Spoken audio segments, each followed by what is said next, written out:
Meluapnya Sungai Kelakar Indralaya yang mengakibatkan banjir membuat petani buah melon mengalami kerugian.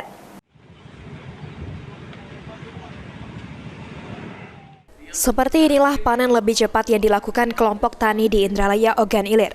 Panen buah melon hijau dan kuning ini terpaksa dilakukan lebih awal oleh petani buah melon karena adanya air sungai meluap hingga menggenangi seluruh area perkebunan melon.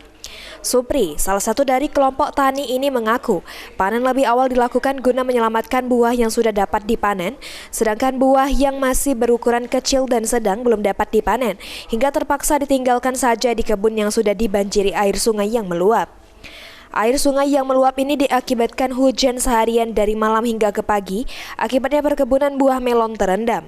Menurut Supri, seharusnya perkebunan melon ini dapat dilakukan panen sebanyak 2 kali, dan setiap kali panen dengan ukuran lahan yang ada saat ini sebanyak 30 ton buah. Namun dikarenakan panen lebih awal, saat ini hanya dapat menghasilkan hingga 15 ton saja.